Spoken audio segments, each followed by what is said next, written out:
यशोदानन्दन व्रज जनरञ्जन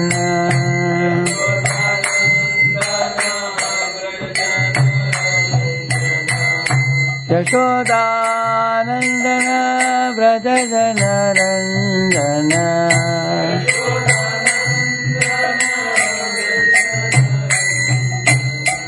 यमुना तीरावनचारी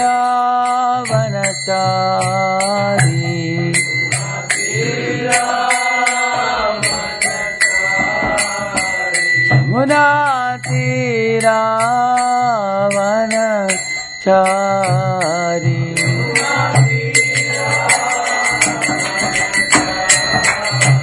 जय राधा माधवा कुंज विहारी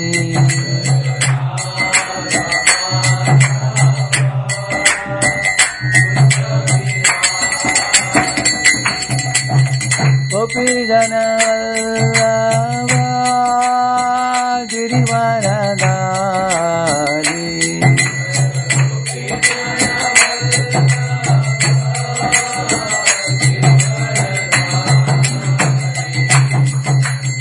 गोपी जन वल्लभा गिरिवरधारी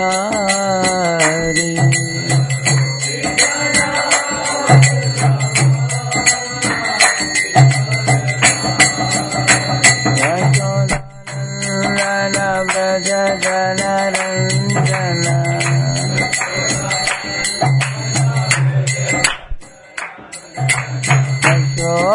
यशोदानन्दन व्रज जनरञ्जन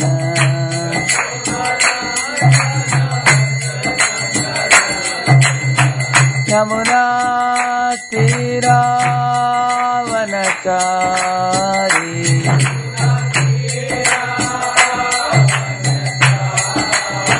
यमुना तीरावनचारी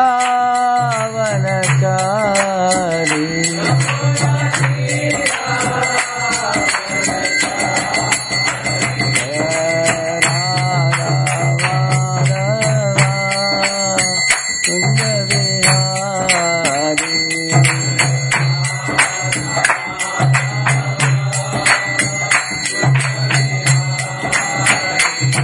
जय राधा माधव कुंज विहारी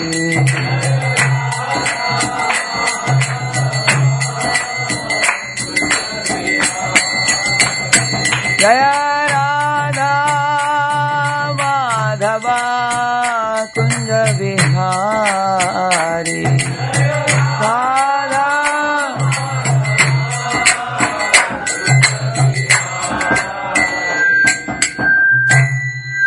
जय श्री श्री राधा कुंज बिहारी की श्री श्री गौर निताय की श्रील प्रभुपाद की अनंत कोटि वैष्णव वृंद की कलियुग पावन हरिनाम संकीर्तन की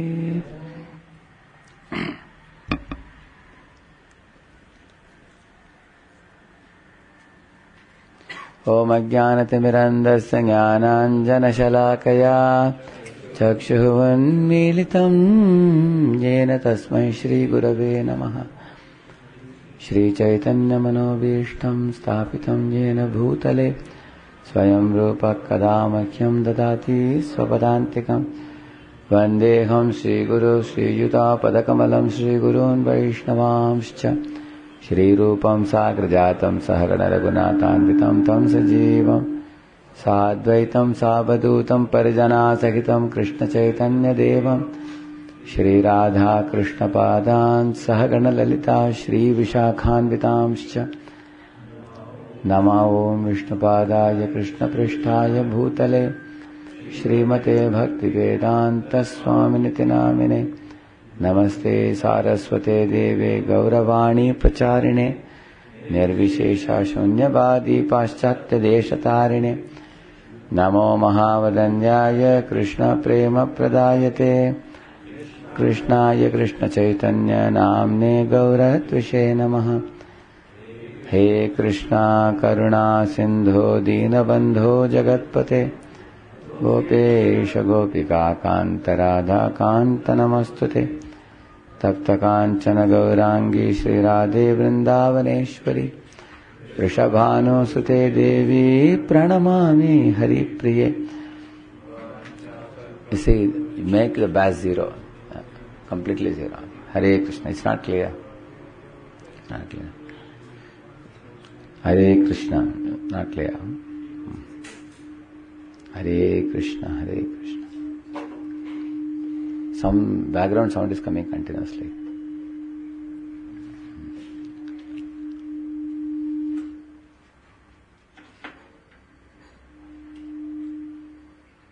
Hare Krishna. Hare Krishna. It's very, very blurred it is. Not clear. You charged it fully?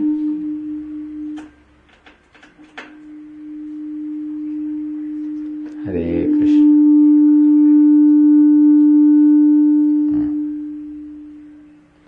Hare Krishna. Hare Krishna. So make the other one also zero. Trouble, everything zero. One is the volume. Huh? Yeah.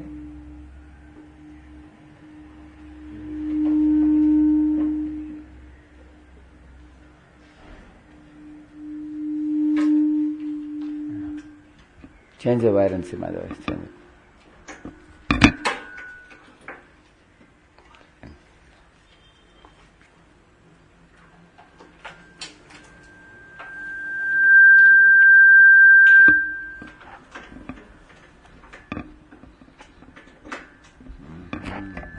Beautiful voice. Hare Krishna, Krishna Krishna, Hare Hare. Not clear. Something wrong with your this thing. Amplifier. Hare Rama, Rama Rama, Hare Hare. Hare Krishna, Krishna Krishna, Hare Hare. Hare Rama, Rama Rama, Hare Hare. Vancha kalpatarubhyascha kripa sindhubhya eva cha patitanam pavanebhyo vaishnavebhyo namo namaha. Jaya Shri Krishna Chaitanya Prabhu Nityananda Shri Advaita Gadadhar Srivasadi Gaur Bhakta Vrinda. Hare Krishna, Krishna Krishna, Hare Hare. Hare Rama, Rama Rama, Hare Hare. Hare Krishna. ये क्या है this one? Hare Krishna. That will give problem later. It will give problem.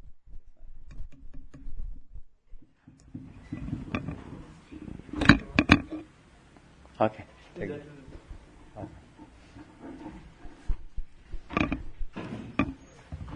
Try to hold it like this only.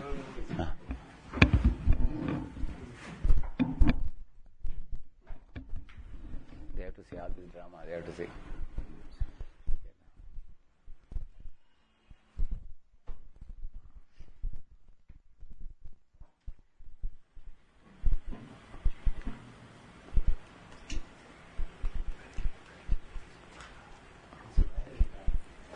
Give it till now, till you put it, you can give it. I'll use it. Okay.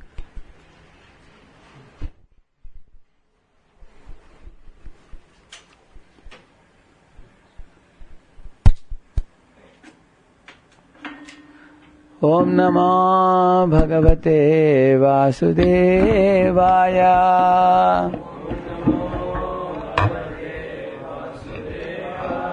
Om Namo Bhagavate Vasudevaya.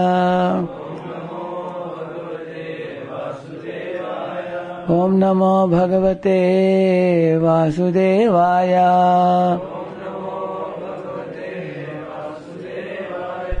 Narayanam Namaskrityam Naram Chaiva Narottamam Devim Saraswatim Vyasam Tato Jayamudhiraye. Nashtaprayeshu Bhadreshu Nityam Bhagavata Sevaya. Bhagavatyuttama Shloke Bhaktir Bhavati Naishtiki. Krishnaya Vasudevaya Devaki Nandanaya Cha Nandagopakumaraya Govindaya Namo Namaha. We are reading from Srimad Bhagavatam, first canto, 14th chapter, text number 9. Yasmanna sampado rajyam dara prana kulam prajaha asan sapatna vijayo lokascha yadanugrahat.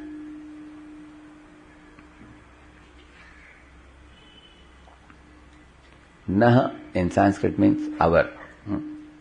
So yasman naha sampado rajyam daraha pranaha kulam praja. See, so many things used to Maharaj is saying.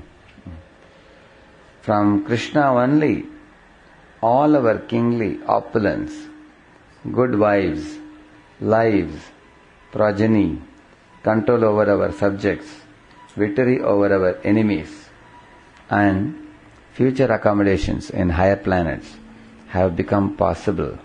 All this is due to His causeless mercy upon us.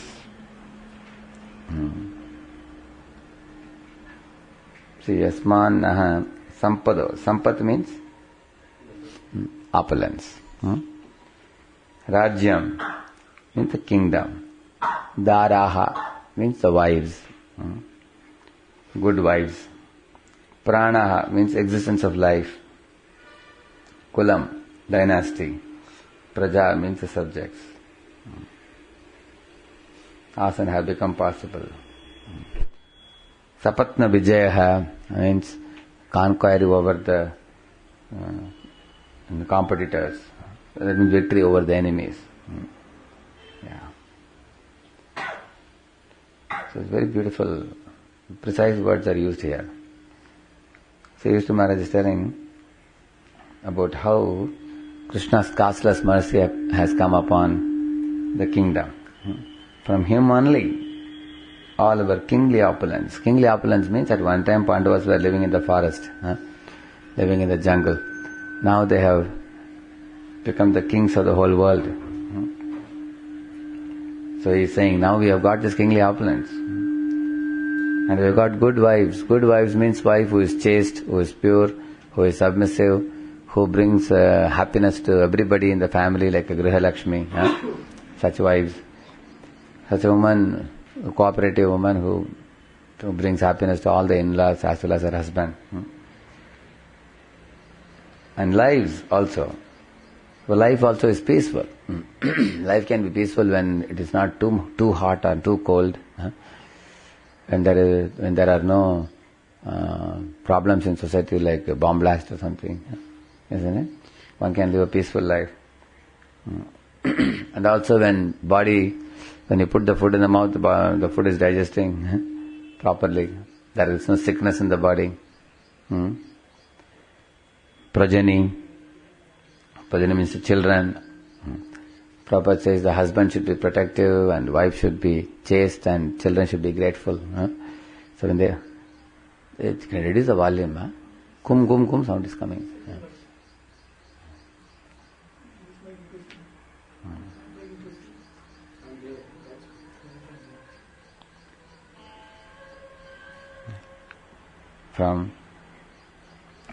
And progeny, control over our subjects, is saying.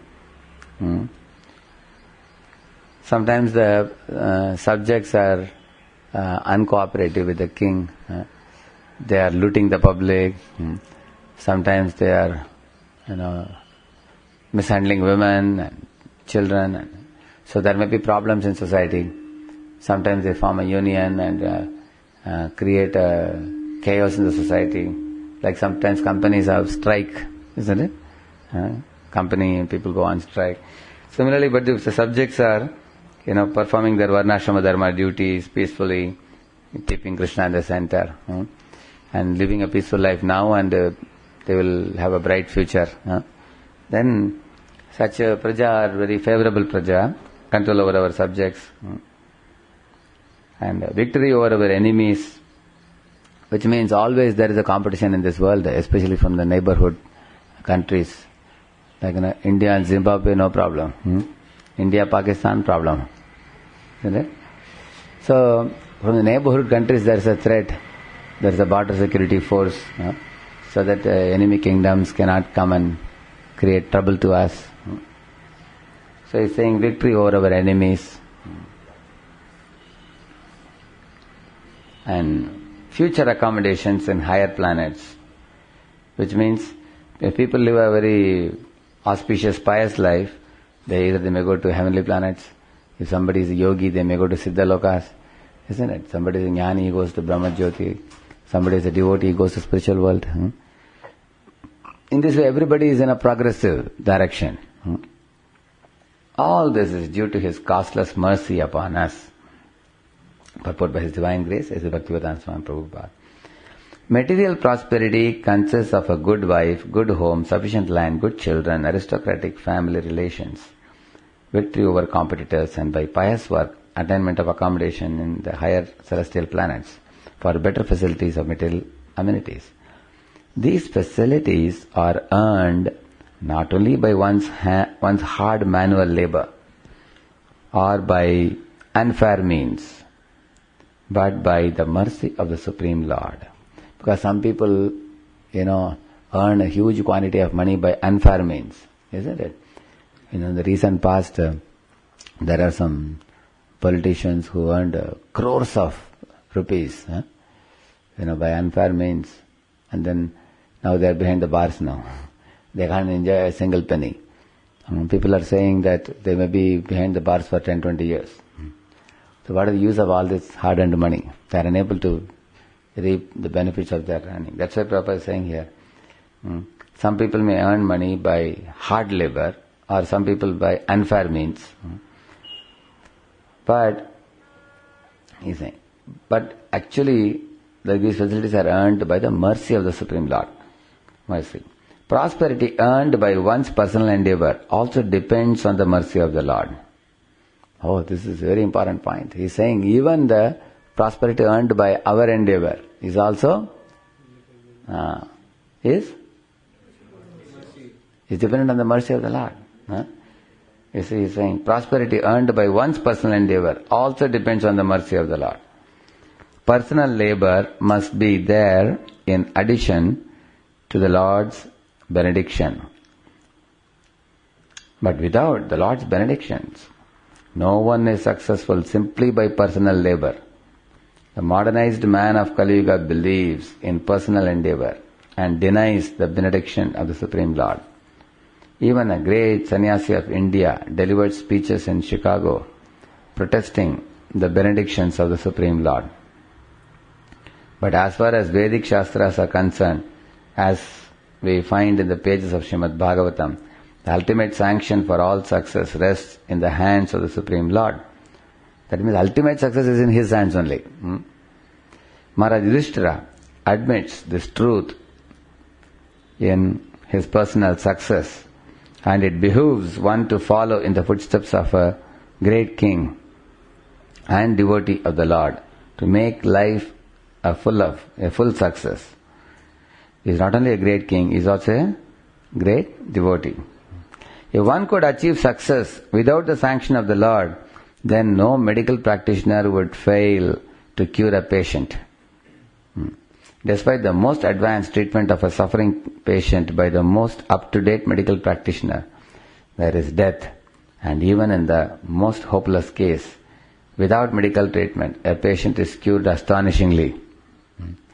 Therefore, the conclusion is that God's sanction is the immediate cause for all happenings, good or bad. Any successful man should feel grateful to the Lord for all he has achieved.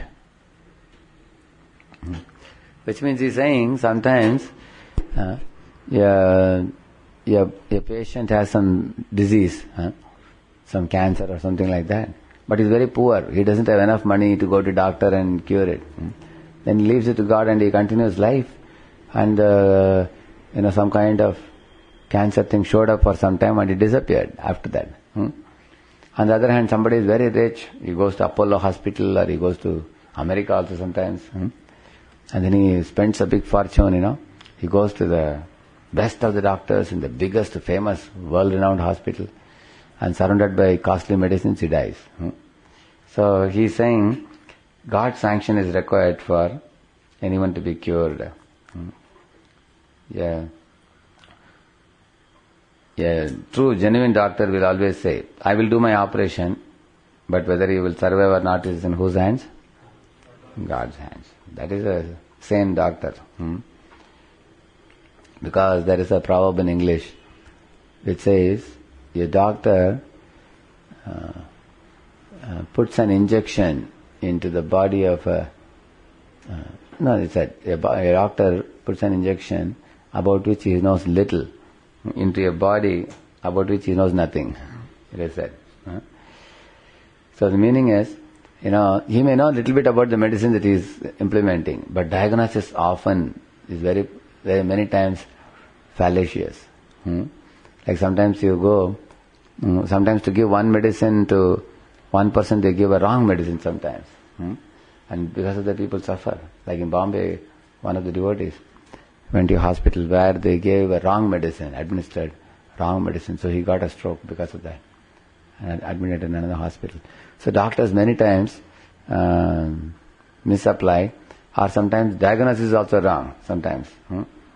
So he's saying, unless there is God's sanction, nobody will be protected, he's saying.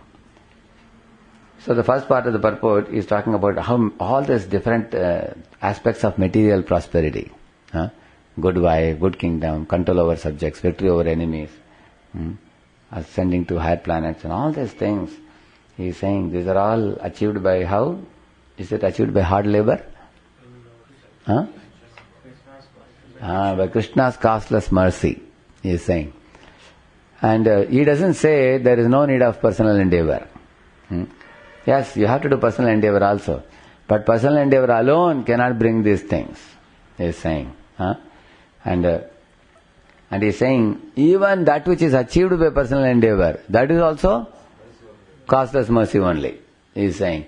Somebody may say, okay, this I achieved by my personal endeavor, and that was mercy of God. No, sir. What he says? Even that which is achieved by personal endeavor is also by costless mercy. Let us see how.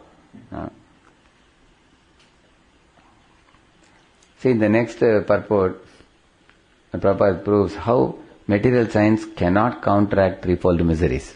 He is saying here, by the celestial influence of the stars, there are many calamities like excessive heat, excessive cold, heavy rains or no rains, and the after effects of these things are famine, disease and epidemic. Correct?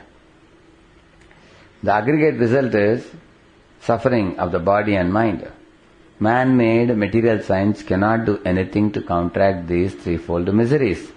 They are all punishments from the superior energy of Maya under the direction of the Supreme Lord.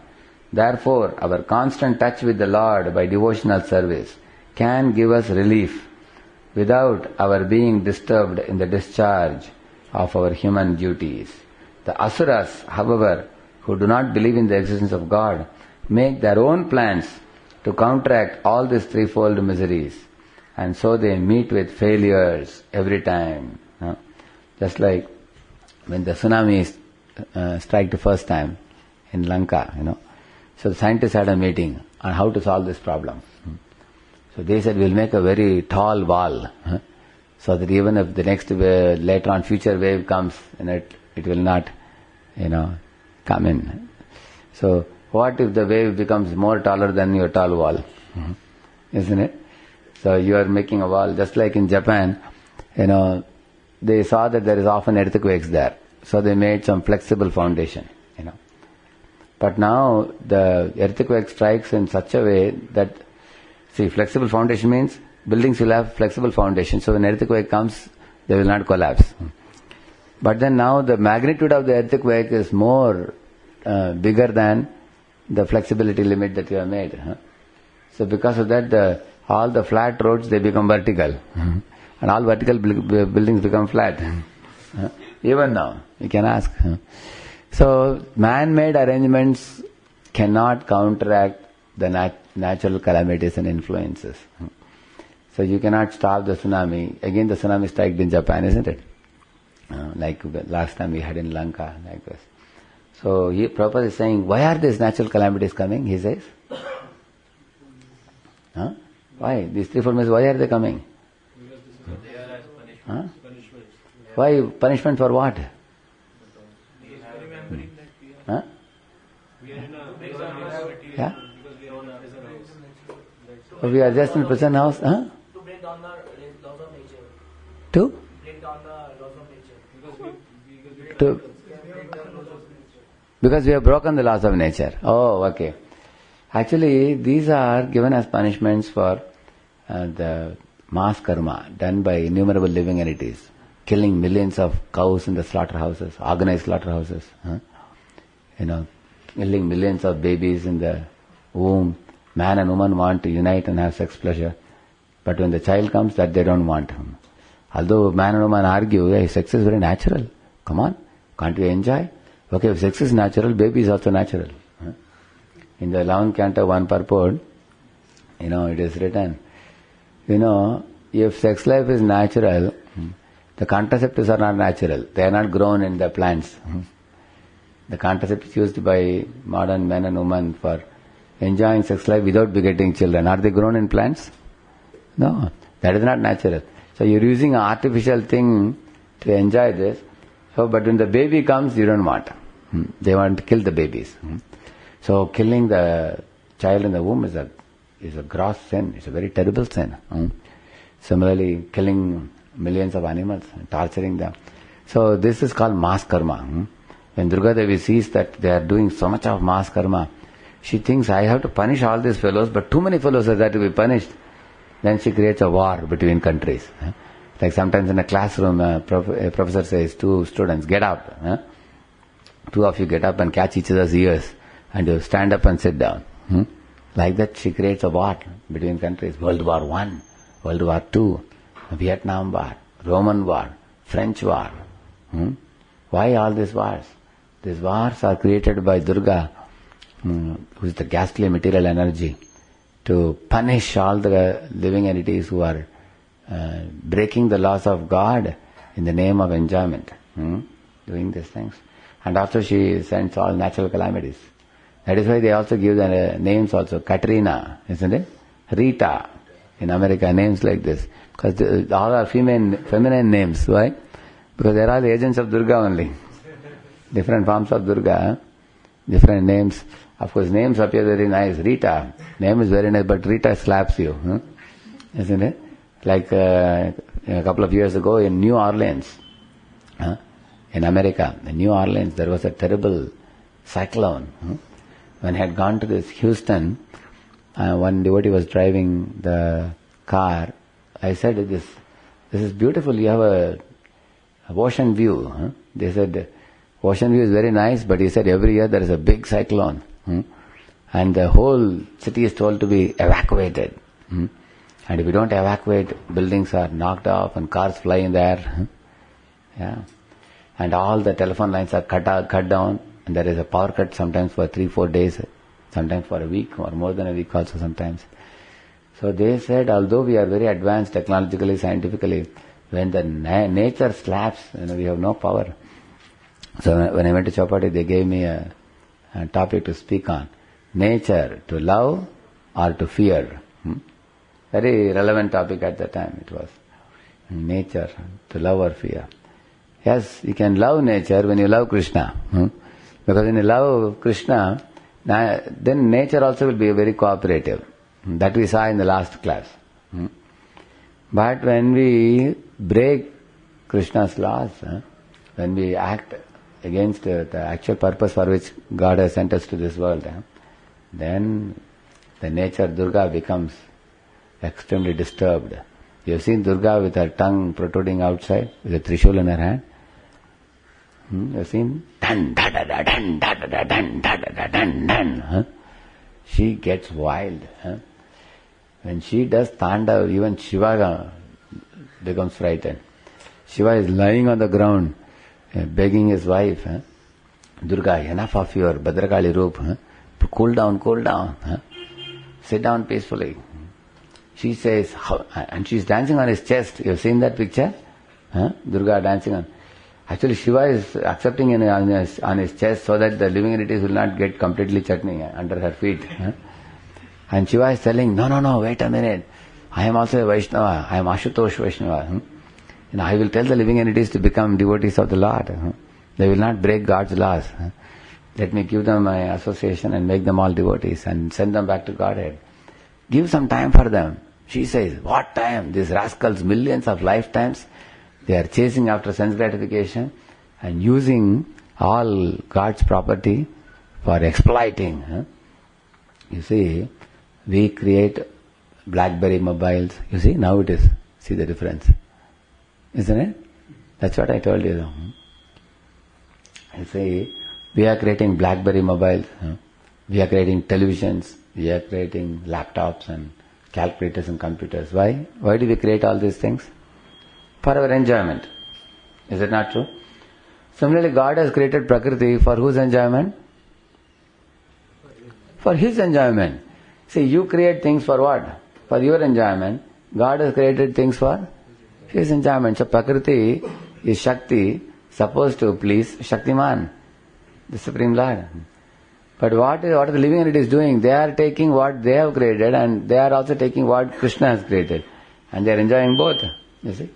And without even God's sanction, without even saying a thank you to Him. Taking and exploiting and enjoying and using it for a wrong purpose also. Again, like you take a company car and you go with your girlfriend to enjoy in Ocean Beach.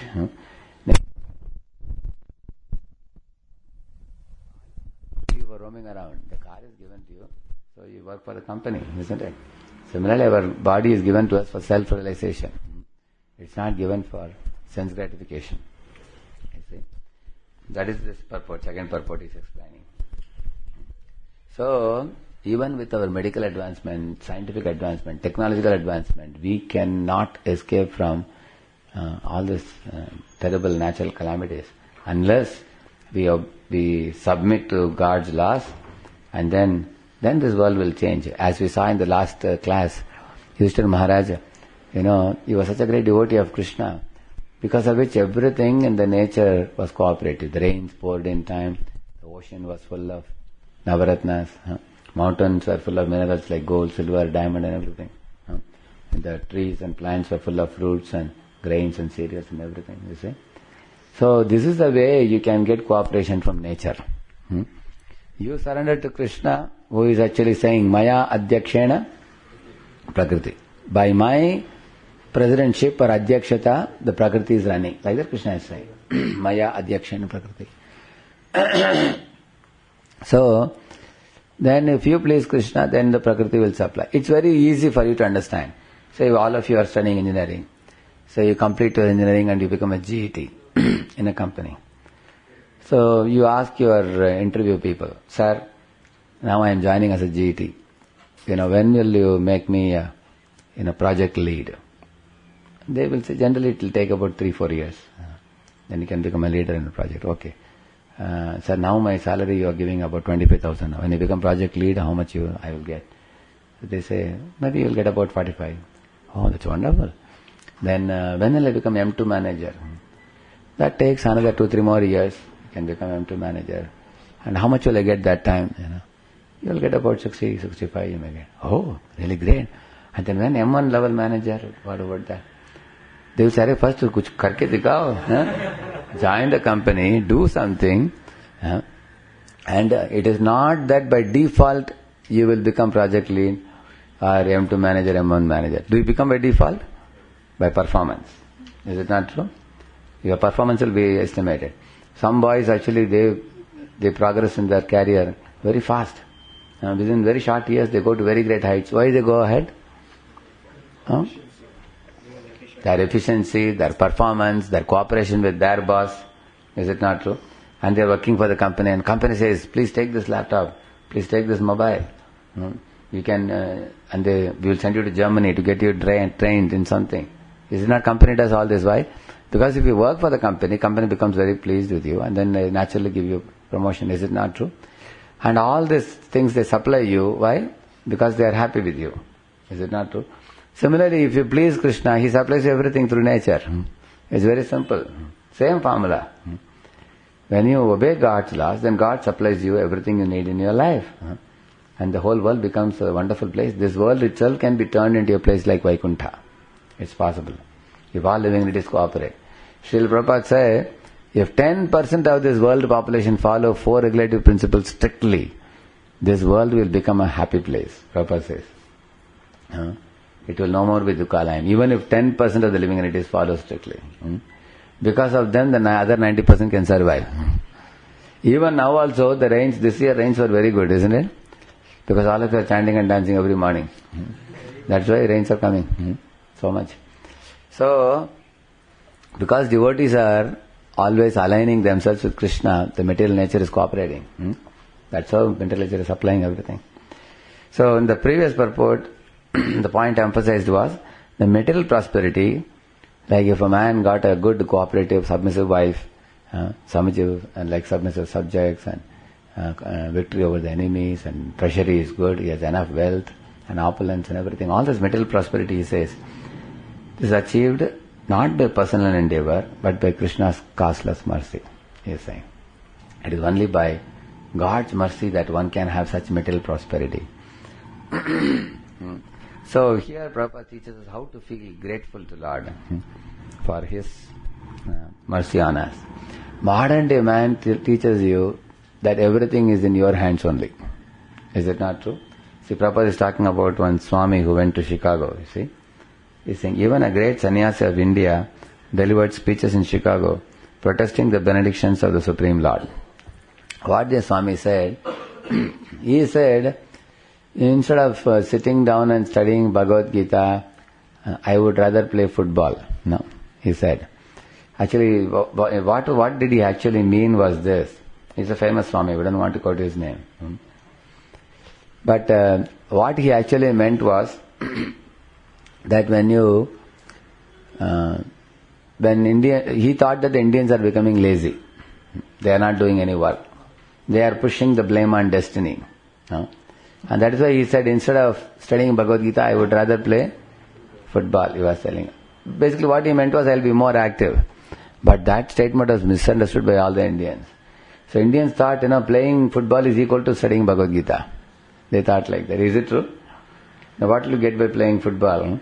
Like Prabhupada said, some old men in America, he saw, they are playing golf, putting a ball into a hole. And Prabhupada said, all their life they spent their time, trying to put this ball into that hole in the ground.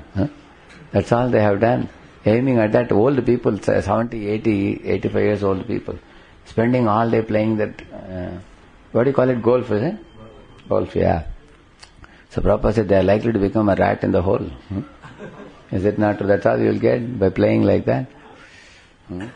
But by studying Bhagavad Gita, you can elevate your consciousness. You can decide your future life. You can have a very bright future by studying the scriptures and living your life in accordance with the scriptures. So, he is talking about this Swami. Why? Because this Swami believed more in personal endeavor and not in causeless mercy of God.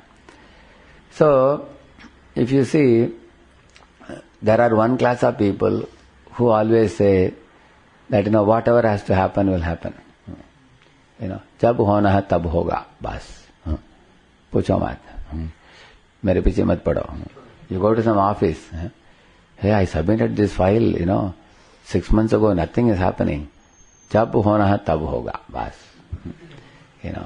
And they keep on, it's called as red tapeism, we call it, postponing, very lazy. Many government offices people do that. So there are one class of people who say everything is destined. Is it correct? No.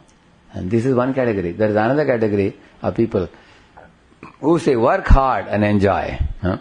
If you work hard, you can get. Okay, if you work hard, can you get whatever you want? By only working hard? There are so many, even amongst the students you will see, there are students who work very hard. Still they don't pass also. You've seen that people? Is it not true? And there are other boys who study very little and they crack like anything. You've seen that? How are they getting? Surely there is some amount of destiny. Is it not true? Like if you have a Luna, Luna is Luna and Maruti is Maruti. We say that, no? Maruti goes at a certain speed, Luna goes at a certain speed. Similarly, the intelligence that you have is also given by Krishna. The brain that you have, even Einstein didn't get his brain on his own. It was given by God. So, sometimes people put a picture of Einstein in a school advertisement, saying that your child will become like Einstein or something. Can everybody become Einstein? Is it possible? By hard work. Imagine, for example, you give a boy 18 hours to study every day. Will he become like Einstein? By hard work alone. So, Einstein's brain is a gift of Krishna. Is it not true? Now, similarly, some cinema actors, actresses, they have beauty. So, by hard endeavor, can you become beautiful? Is it possible? By any amount of endeavor. People go to beauty parlor and everything. Nowadays, everywhere, every lane has a beauty parlor now. Man, woman, everybody goes to beauty parlor. In those days, women would decorate a lot, but nowadays men also have become like women only. They put different type of hairstyle, different type of lotions, even on the face, on the head, and all over the body, putting scent everywhere. Even men have become like women only. They decorate their bodies so much. Yeah. So even after this, do you become beautiful after doing all this? See, even if a camel dresses very beautifully, also camel is a camel only, isn't it? Like there is a story of how many animals in a forest, they went for a wedding of a camel. And there was a long queue of animals going and meeting the camel and shaking hands, congratulating him on his marriage party, So, suddenly one donkey had gone also. He realized that everybody is holding a gift to give. And he didn't have any gift. What to give? So when his turn came, he went to the camel and said, "Oh camel, aho rupam, how beautiful is your form," he said. Because when you don't have any gift to give, you should at least speak some sweet words. So he said, "Aho rupam," he said. And the camel also thought this fellow is saying "Aho rupam," so I should also reciprocate with him. He said, "Aho dvani," he said. What a sweet voice you have, he said. So it is said, "Uštranam vivaheshu gadarbam pradijayate parasparam prashansanti aho rupam aho dvani," it is said. So Uštranam means, Ushtra means what? Unt, camel. In a Uštranam vivaheshu means in the camel's marriage, many animals went. But the donkey said, "Oh, your form is beautiful," and the camel said, "Oh, your voice is beautiful." Neither is a donkey famous for his voice, nor is a camel famous for beauty. But they were, I scratch your back, you scratch my back. They were shaking hands like that. Similarly, in this world, people think by endeavor you can achieve. By endeavor can you increase your beauty. By endeavor can you become a singer, a great singer. Like you see, I recently heard an interesting story. Once Bhima developed a desire to sing very sweetly. So he went in one of the prominent rooms in the palace. He was sitting and trying to practice Sargama Padanisa. Sa re ga ma, like that he was singing. Actually, you require swara and tala and all, isn't it, for that? So he was singing, everybody was disturbed. If a person who doesn't have a proper voice sings, it is very irritating. So, of course, Yudhishthira Maharaj is very tolerant, he didn't say anything. But Arjuna became a bit disturbed. He asked his brother, "Why are you creating such a nuisance?" So Bhima got little ego problem. Arjuna said, "Go out to the palace, go somewhere else, and you can practice." So he went between some 4 hills in one place, and he was sitting there and practicing with loud singing. And one dhobi lost his donkey. He was searching. At last, hearing the sound, he came there.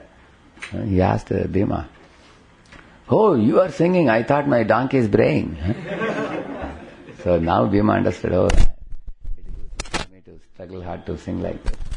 So he returned back to palace and he gave up his, hope for singing. But one day, Yudhishthira Maharaj had told Bhima, "Tomorrow you are going to Dwaraka. Please remember to tell Krishna that I want to meet him for some very emergency thing, urgent thing. He has to come back before sunset." And Bhima came before sunset, but he forgot to tell Krishna. So Yudhishthira Maharaj generally doesn't become angry, but he became very angry. "Such an important thing I told you, how can you forget?" He scolded him so much that Bhima bowed to him and then went back to his room. and he was weeping there in the room. And he was weeping so intensely. In his weeping, he was remembering Krishna, because he was supposed to call Krishna. So when he was remembering Krishna and weeping, what happened? Krishna suddenly arrived there in Hastinapur, and he came and met Yudhishthira and said, "I heard that you called me. I have come here." Then immediately Yudhishthira called to Bhima. He said, "Hey Bhima, you called Krishna and you said you didn't call him. How is it?" He said, "No, I never called him. But he's here now. He said you called him." Then Bhima went to Krishna and whispered in his ears and asked, "What happened? How did you come? I never called you." He said, "Just now you wept for me." I came, he said. So, weeping for Krishna, calling for Krishna is more easy than to practice Sarigama Padanisa for a person who has no throat, no proper voice, isn't it? So the idea that we learn from this is, whatever talent we have is a gift of Krishna. Einstein's brain is a gift of Krishna. No common man can work very hard and achieve such a brain. Is it not? Yeah. And people do miraculous things and great things in life, and people appreciate them, but actually it is a gift of Krishna. That's what he is saying here. Personal endeavor alone is not enough. And even those things which are achieved by personal endeavor, they are also gift of Krishna. Like for example, somebody says, "I was just working in a company, selling some chemical. Suddenly, you see, I came out of the company, I got one formula, I applied it and I started this Nirma, washing powder Nirma, isn't it? I started it and then I made this package and started selling. Boom, immediately. I started, I was a pauper in the street, now I became a millionaire. How did I become? By my perspiration. I have achieved this position. People say like that. And people also observe it also. Hey, I have seen this fellow, he was living in Chal. Mosquitoes were biting and gutter was flowing. He was paying some 500 rupees per month and living in the Chal. And now he is living in an independent bungalow villa in Kadakwasla. And he is going in a Mercedes-Benz car in such a big company. We have seen with our eyes how this fellow grew up. Hey, he really worked hard in life. Is it not? So here Prabhupada is saying, such a person doing such hard work and achieving that position, that is also causeless mercy. That is also mercy of Krishna only. Why? Actually, if you see his Kundali will say that actually he is supposed to be a millionaire. He is supposed to be a millionaire. But sometimes he is a pauper because of some big sin he has committed in the previous life, for some time. So he suffers for some time. Once that sinful period is over, then his actual thing comes. The millionaireship, that comes. Because now he has reaped the results of his sin, now he is reaping the results of his punya, virtuous activities he has done. Yeah, he is reaping it. But foolishly he is thinking that it is by my endeavor I have achieved that position. On the other hand, you will find, so Prabhupada gives an example. There was one man in Ahmedabad or somewhere, Prabhupada is saying, this fellow has done his doctorate degree. But after doing his doctorate degree in chemistry or something he did, when he tried for jobs, all company people told him, you are overqualified. Because we cannot pay you. Or even if we pay you, you will leave and go away in between. Nobody gave him job. Then he started a soap company in his own house. And then he made soaps. And he tried to employ people, nobody was sticking to him. At last he himself took his bicycle and going shop to shop, he would be selling soaps. And this is a doctorate fellow, you can imagine. On the other hand, Prabhupada says the Modi, Dr. Modi, he has got 50,000 people working under him. And Modi is Angota Chap. He doesn't know how to put his signature also. And he is just he's an illiterate man. How can an illiterate man have 50,000 people working with him? And a doctorate man, going shop to shop and selling soaps, you see. So there is certainly God behind. He is you heard the saying, दाता के दरबार में सब लोगों का खाता, जिसने जितना जमा कराया उतना ही वो पाता. You heard this? जितना आपने जमा कराया उतना ही आप पाएंगे. If you have, whatever you have done, the luck giver, luck awarder is Krishna. People say good luck, no? Good luck. Okay, good luck, but who gives you good luck? Huh? Who gives you? Is it falling from the sky? Will you get gold coins falling from the sky? Luck awarder is Krishna, God. And who gives bad luck? That also is Krishna only. So you get good luck, bad luck depending on whether you have pleased God or you have displeased God. Accordingly you will get. So that's why he's saying, behind your personal endeavor also Krishna is there. Unless he sanctions, you cannot get. Like for example, a farmer was lazy. He was telling, oh God, I have to endeavor so much. I have to struggle in my life. God said, what struggle are you doing? God asked him, who gave you the seed? Bij. He said, Bij you only have given. Then who kept the potency in the seed to grow? That also you have only given. Who gave you the earth? That also you only gave. Who gave you the rains? That also you only gave. Who gives the fruits and flowers in the plant? Then what are you doing then? The only thing you do is to put it under the ground, that's all. Is it a big endeavor? Our endeavor is like 1%, 99% Krishna is doing. That is why we have to know, no scientist can create potency in an artificial flower or a seed to grow and germinate. They cannot do that. It's not possible. The seeds are all given by God originally. You can take a plant or a seed by biomedical engineering, can do some meddling with it. But the original potency in the seed to germinate and grow is given by Krishna. So that's what he is saying. Like this. So, one should not blame the destiny and not do any personal endeavor. At the same time, one should not think that by my own personal endeavor I will achieve everything. So it is by our personal endeavor and Krishna's mercy, jointly, a combination of the two. Actually, we have to do some little personal endeavor by which everything will be sent by Krishna. Very, like in Los Angeles temple, when devotees were living, the neighbors used to become very envious. LA temple, hey, these fellows, they got this whole property. Opposite LA temple, they got another property. And then they had quarters, houses, guest house built also. Dwaraka Dham, you will see that. It's called New Dwaraka.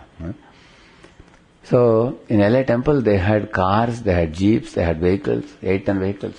So the neighbors were talking, hey, these Hare-Krishna devotees get up early in the morning, they are just chanting and dancing, and they don't go to company like we are going. These fellows are just enjoying life, eating nice prasad, going in vehicles round and round. How are they getting all these vehicles? And Prabhupada said, why are you envious? Prabhupada said, if you want, you come and join us. You'll get everything God is sending. And then Prabhupada said, you see, even a material father, if you please him, he provides you all facilities. Like all of you are studying engineering now. Is your father not sending you money? He's not giving you clothes? He's not arranging for your food? Is he not giving you accommodation to stay and all? Are you working hard and earning some money from the company? Isn't it? So everything is coming. Father is sending you everything. Why? Because you are pleasing him. You are studying and getting good marks, and he has sent you for a purpose here, and then he is happy and he is providing everything.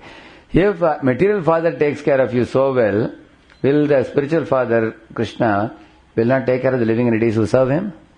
Will he not take care? He will provide everything, naturally. He will send everything. So Prabhupada said, that is the reason how we are flourishing. Like you see these brahmachari sannyasis, they don't go to company for jobs.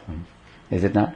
But God is providing everything for them because they are working for Krishna. Krishna is sending everything. In fact, Prabhupada used to even say, even the birds which are flying in the morning, they don't acquire even any degrees, but they get their food. Is it not true? With little endeavor. They have to go somewhere and pick up some grains and come back. Little endeavor, they get it. Yeah. The elephants in African jungle, are they having an economic development meeting? No. They are getting their tons of grass every day. So God is sending for everybody. So God is a Palan Karta. Once I was going in a train. Along with me there was one more brahmachari, younger brahmachari. So one man was sitting opposite to us. And he was asking, Swamiji, आपके लिए खाने पीने के लिए आयोजन होता है क्या, कैसे होता है? So then my neighborhood devotee was telling, हमारे संस्था देता है. He was telling. ऐसे संस्था नहीं देता है, भगवान देते हैं.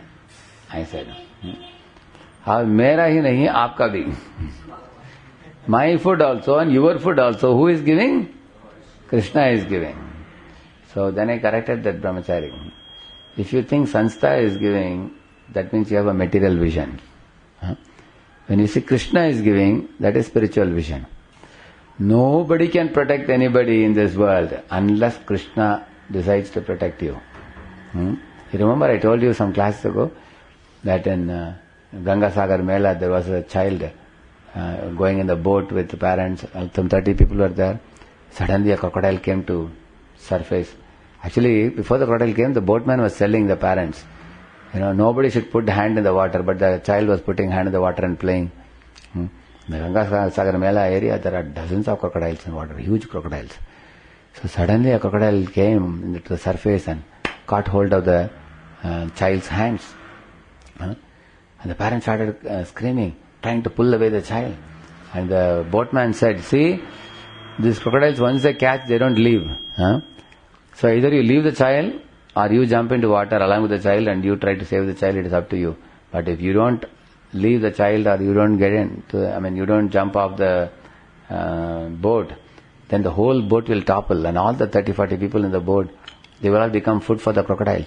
So he said, you have to, immediately within 10 seconds you have to decide. So mother and father were looking at each other, they couldn't do anything. So they decided to leave the child. And the crocodile took the child underwater and the next moment there was blood on the surface.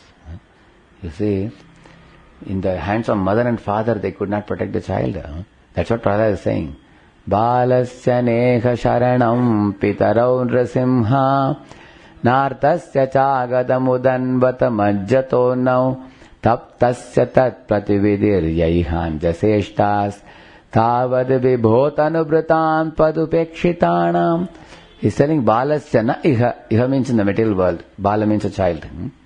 Balasya na iha sharanam pitaro narsimha. A child which has taken shelter of mother and father, they have no ability to protect, he is saying. See, he is telling with realization. Why?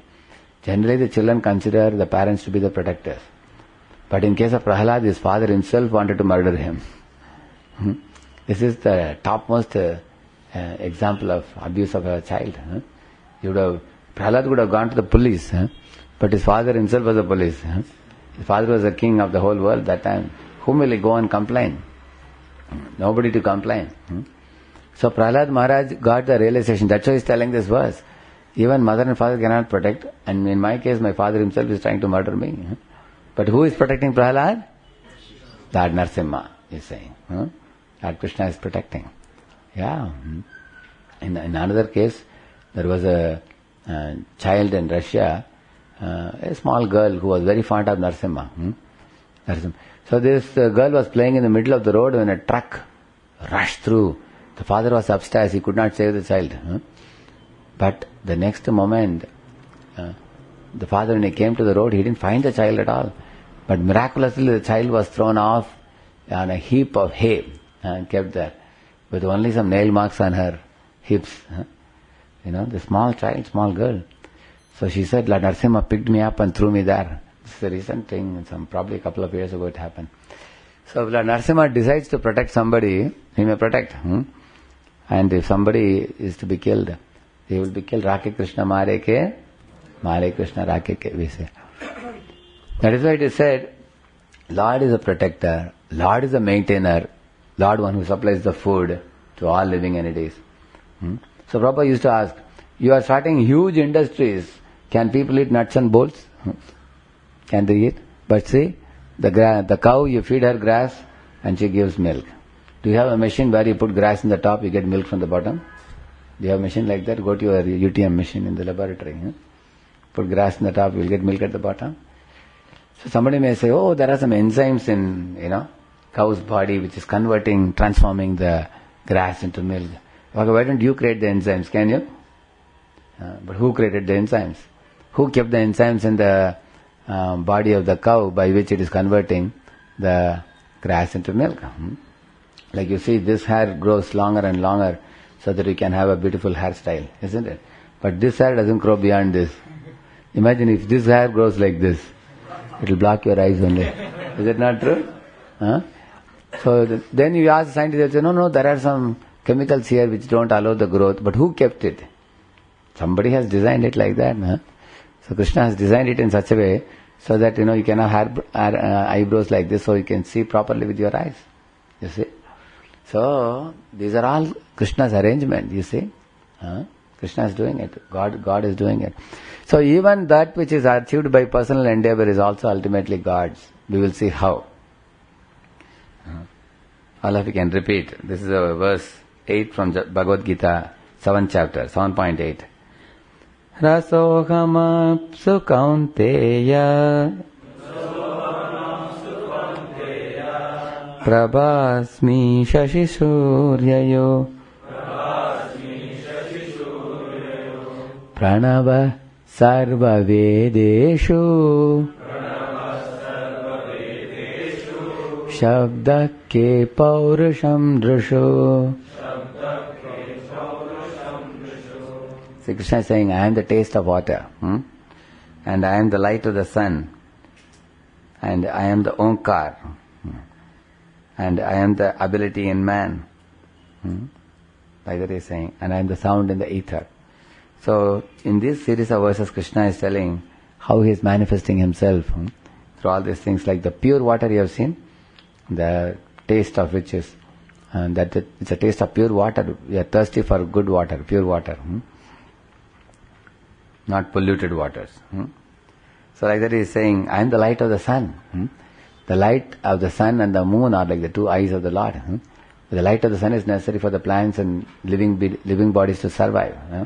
The light of the moon is required for all the juices, 6 types of juices, fruit juices and vegetable juices. And the jadibuti having medicinal properties. This is all given by the moon.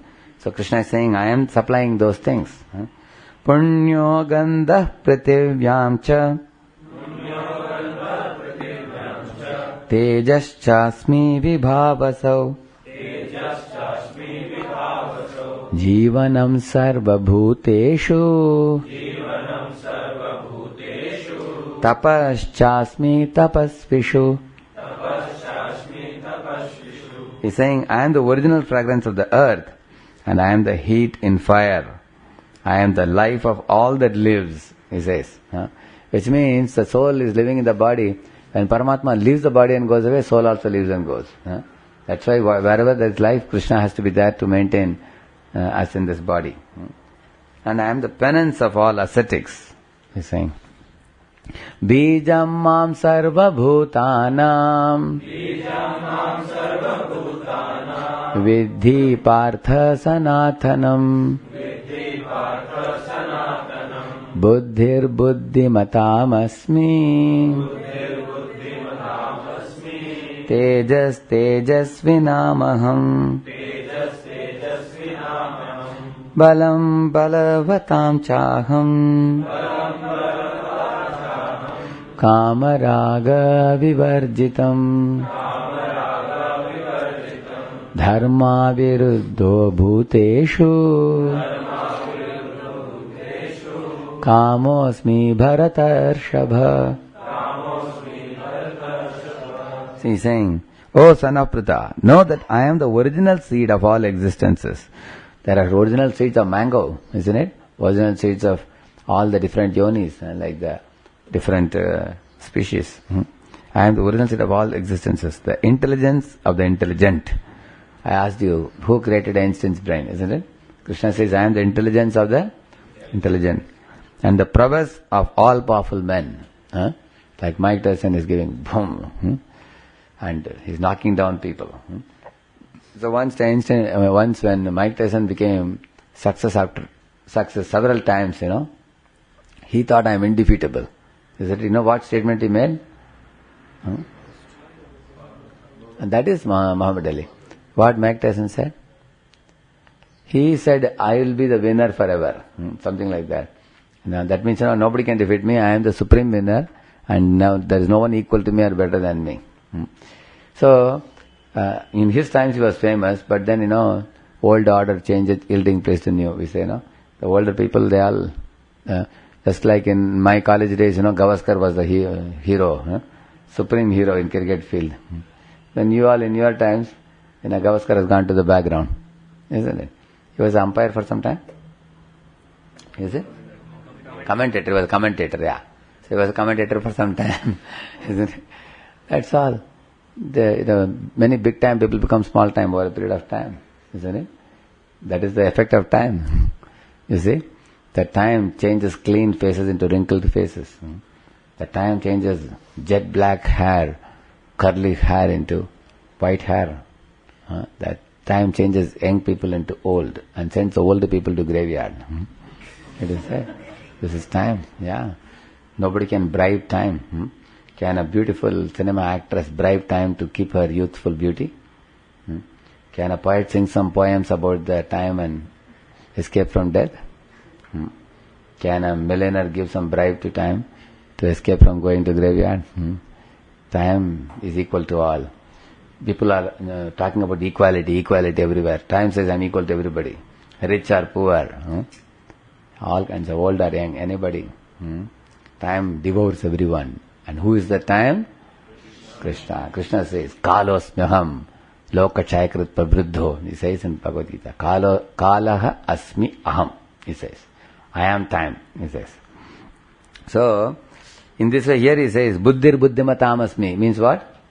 I am the intelligence of the intelligence. Balam balavatam. Means, I am the prowess. So whatever strength this Mike Tyson is having to, punch somebody, and where is he getting the strength from? From me. Like Muhammad Ali, you all said, isn't it? When Muhammad Ali, after some time, his hands, he got some, what disease? Parkinson's disease. And they invited him to hold the Olympic torch. When touch the Olympic torch, again he put it down. He couldn't hold it. So some 2-3 people had to hold it like this, keeping his hand. And this is a fellow who was giving punches to so many people and broke so many people's tooth. Isn't it? You see?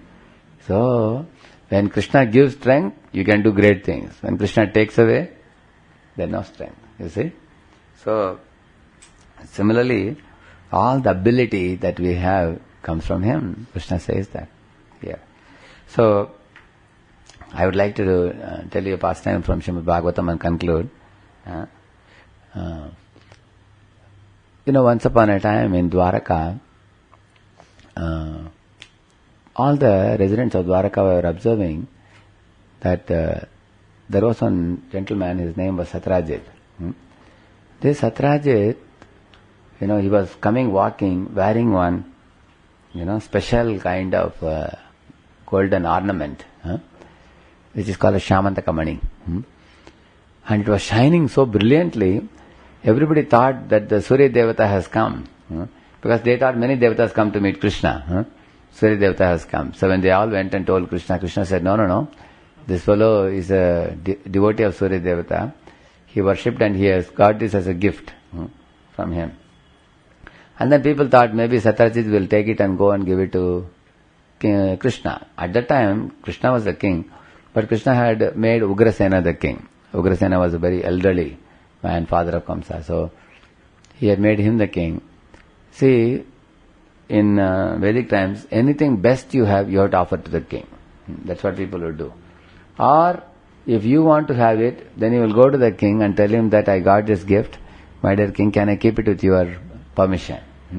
Then you can keep it. So people naturally thought, oh, okay, if it is Satrajit who got this Shamadaka money as a benediction, maybe he will go to Krishna. But he never went to Krishna. Instead he went to his own house and he made a small temple for this jewel. He started worshipping this jewel and worshipping Surya Devata. And this jewel would give out 170 pounds of gold every day. Can you imagine? So now how can a jewel give out 170 pounds of gold?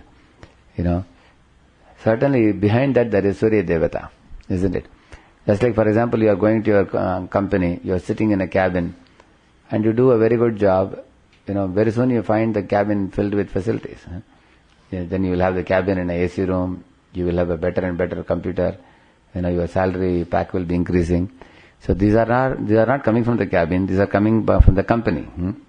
Because when you serve a company, they provide you all these things. Similarly, through the jewel, naturally Surya Devata was giving this benediction of 170 pounds of gold every day. And Satyajit was a materialistically minded person. So he was getting all this gold and storing them himself, like this.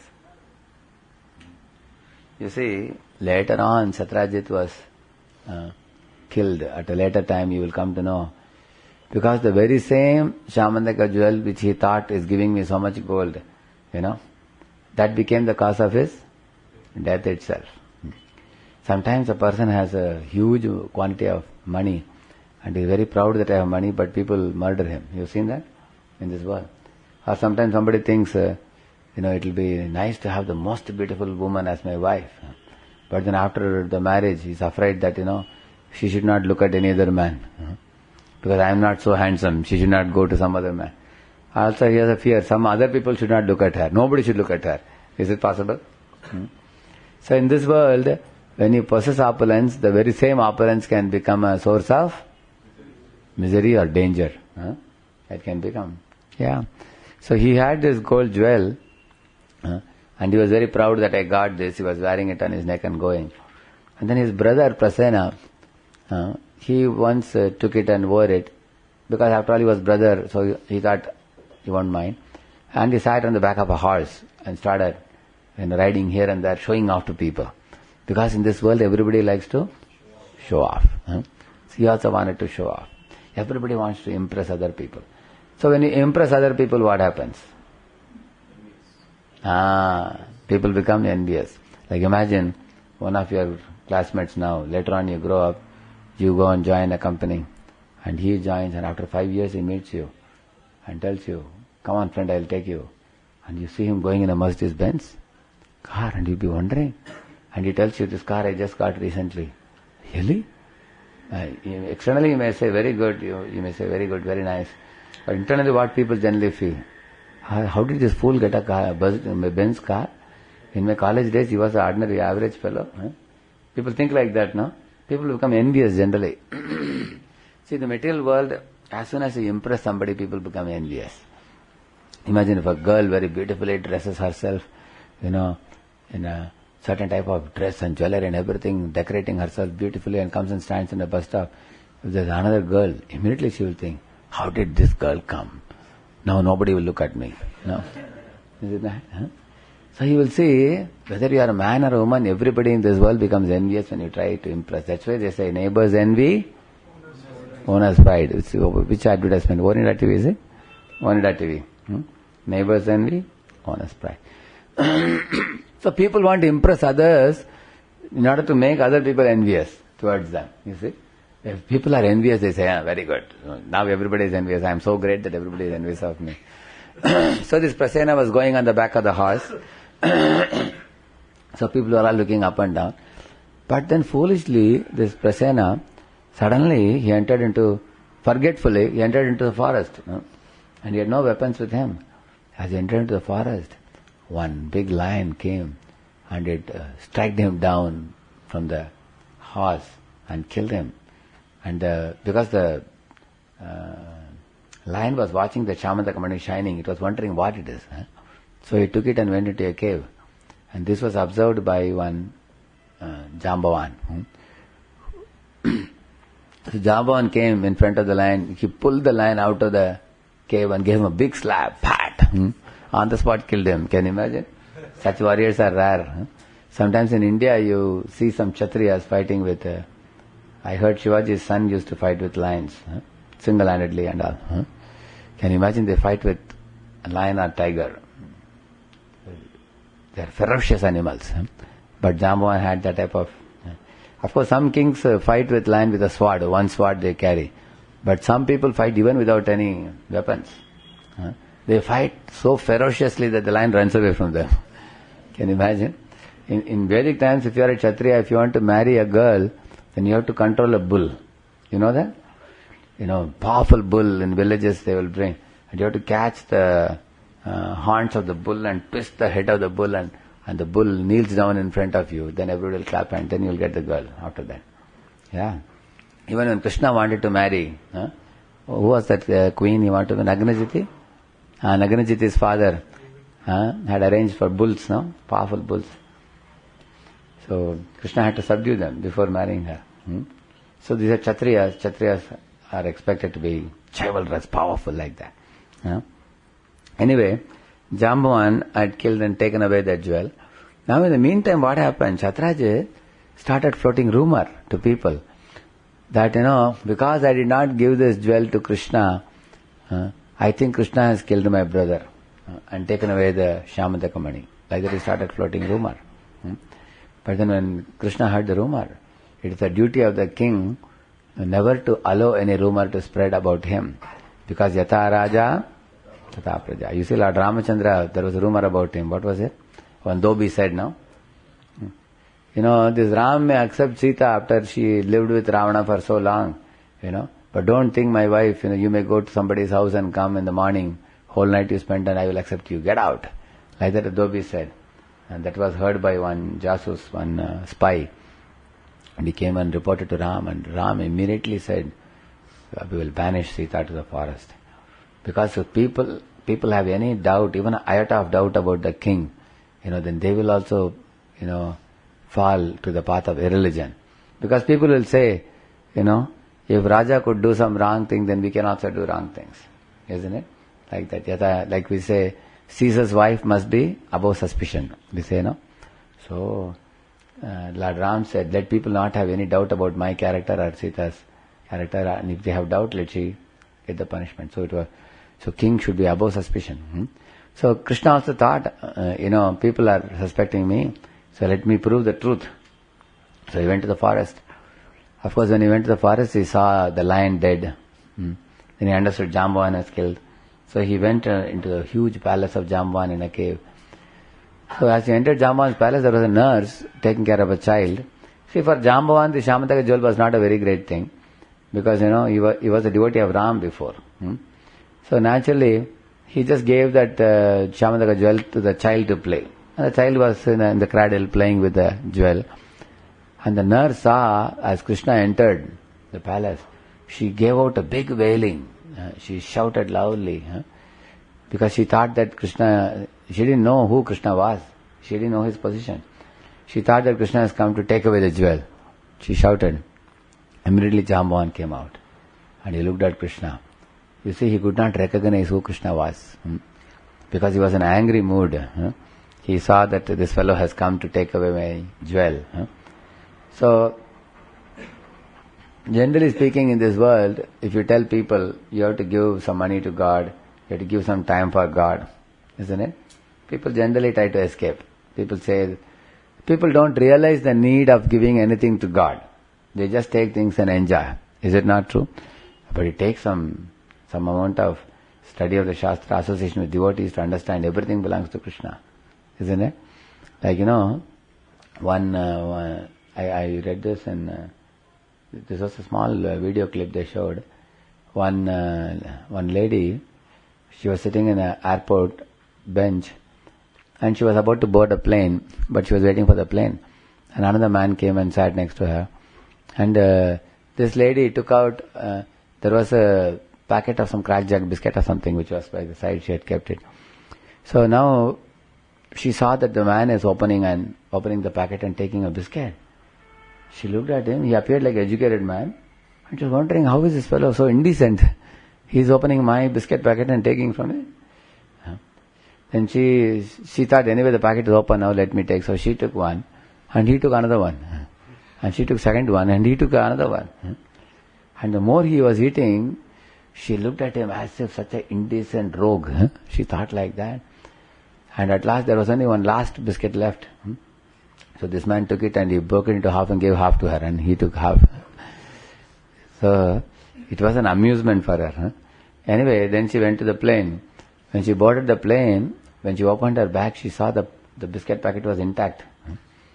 Why it was intact? Then she realized the biscuit what she was eating was that fellow's packet which she was eating, you see. So, in the same manner, now she felt so piteous. She was thinking, where is that gentleman? I was eating from his packet and I was looking at him with a scornful look in my eyes. And I was thinking that he is eating my biscuits. I was thinking like that. In the same manner, we actually have taken from Krishna, and sometimes when devotees come and ask, can you please give some donation for building a temple? People look up and down. Why are you asking my money? Actually, all money belongs to Krishna. Everything. Krishna is Lakshmipati. You see? Similarly, Jambavan thought, hey, who are you who has come to take away my jewel? Is it your jewel? Everything belongs to God in this creation. He didn't realize it. So then he told Krishna, if you want this jewel, you have to fight with me. Come. And there was a big fight subsequently. Big boulders he would take and throw it on Krishna. Krishna also would take another boulder and throw it. Then he would uproot the trees and fight with the trees. And they uprooted so many trees. They were not after conservation of trees. Whatever was in that area, they took out and hitting one another, and at last there was nothing to fight with. And then they started fighting with the Mushti Prahar. Actually, when he was punching Krishna, Krishna was laughing. Because Krishna enjoys stunt. Stunt scenes Krishna likes, and he doesn't feel any pain either, but he enjoys.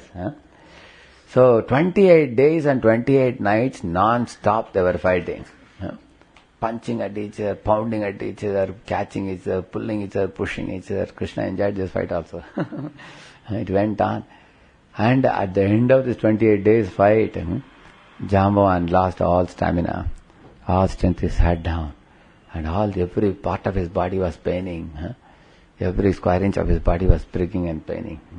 Now, then he looked at Krishna and said, my dear Lord, you are not ordinary person. He said, you must be Lord Ramachandra.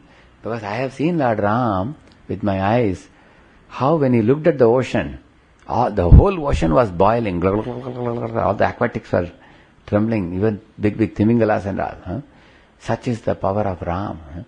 When he would take his bow and twang it, dag, dag, dag, dag, dag, then Ravana and all the other enemies, their hearts would be shattered. In Ram's time, there was nobody equal to him or better than him. And he was the only one who could defeat me, he said. You can imagine, you can even not take a glass of water and boil it by looking at it, isn't it? But Lord Ram had such power. So he said, you are Sakshat Ramachandra only, because you had the power to thoroughly defeat me. He said, and Krishna smiled. And with his own lotus-like palms, Krishna massaged the body of Jambavan. As Krishna touched his body and did like this, all the pains were completely relieved. Completely. Again he got the charge and strength in his body, simply by touch of Krishna. Actually, even when Arjuna would have wounds in his body, Krishna would touch the wounds like this, and immediately they would vanish. Such was the power of Krishna, Krishna's lotus hands. So, and he felt very nice. And Krishna told Jambavan, you are also not ordinary fellow. You are also very strong, because by one slap, you killed a lion. Isn't it? At that time, Jambavan told Krishna, my dear Lord, I want to hand over this jewel back to you, along with my daughter Jambavati, as a gift. Please accept both of them. So he gave it to Krishna. And there he told one prayer, which is very relevant to today's current discussion. In that prayer he says, my dear Lord, people glorify scientists as the inventors and creators. But actually you are the creator of the scientist's brain also. And you are the creator of all the skills and talents and capabilities that living entities have.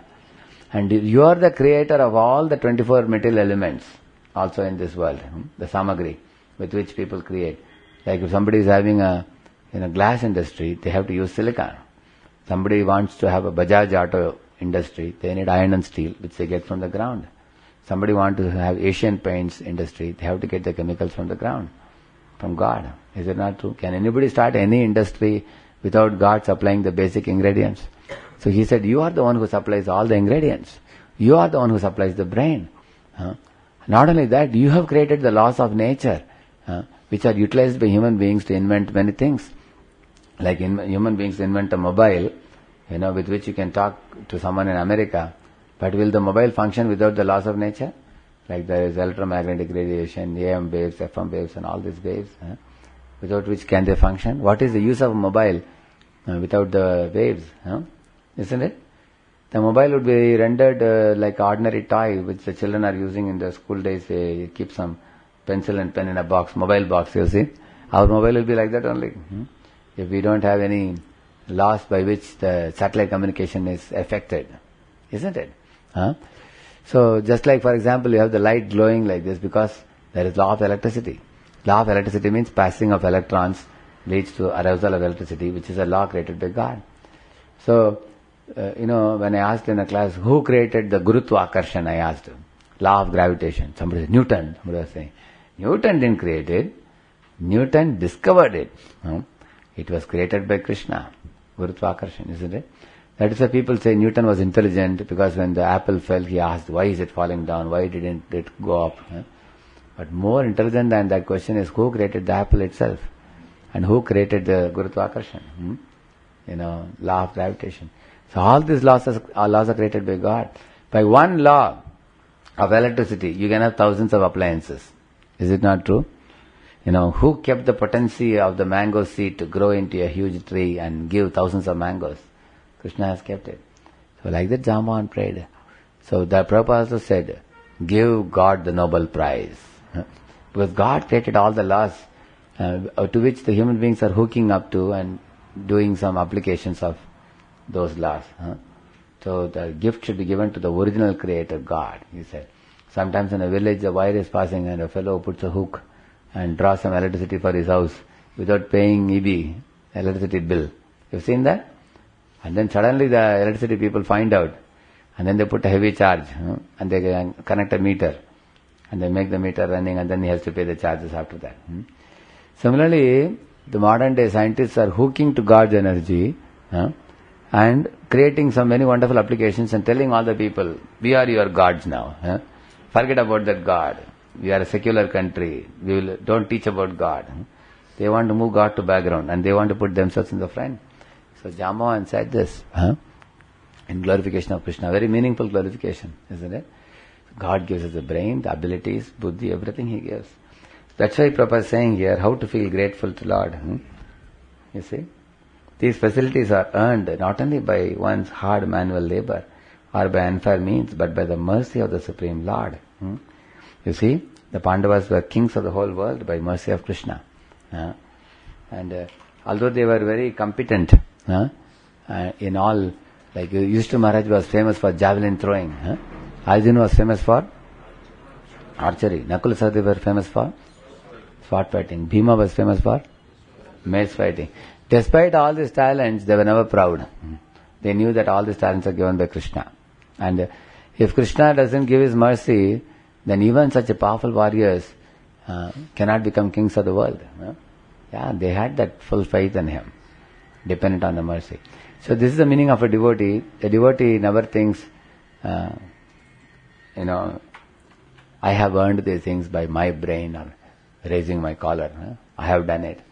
No, we can endeavor, but unless Krishna grants sanction. Just like, for example, if I switch on and switch off this bulb, it will actually get on and off. Is it not true? Can I say I am the controller of this bulb? I am the one who gives light? If electricity board people stop the bulb, stop the electricity supply to this place, then my switching on and off has no meaning. Is it not true? Similarly, sometimes we endeavor and we get the result and I think I am the cause. Just like a child is sitting in a cycle, like when you first drive cycle, you fall on the other side, isn't it? And you get a wound in the knee. But our father is catching the seat from behind, which a child cannot see, isn't it? And he's thinking, how nicely I am driving. Father is catching it.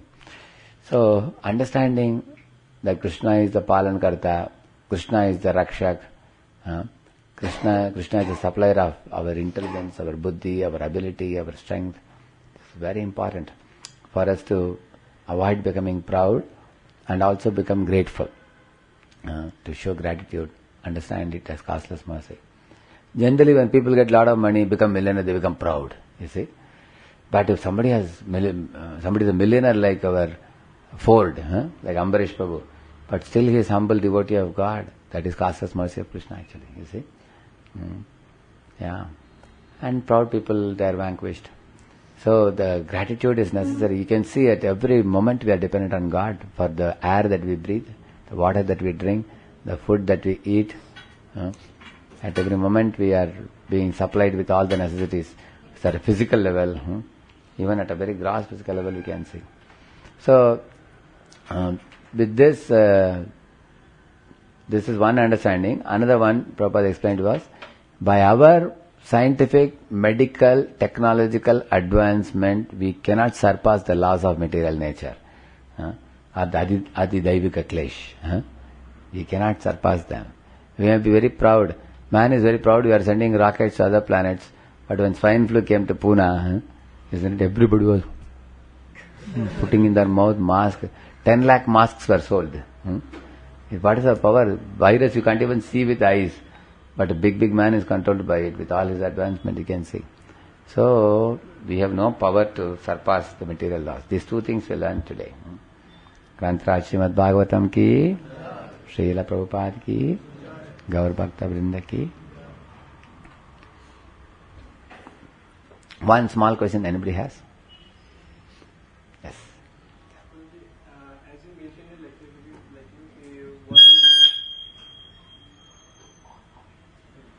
Yeah? Hare Krishna.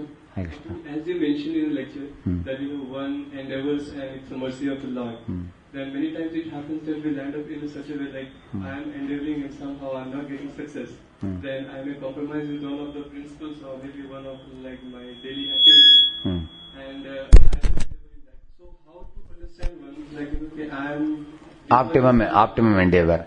That Prabhupada explains in the 7th canto that human being means 8 to 10 hours you should do material work by which you earn some money. Whatever you get money from that money is destined for you by Krishna.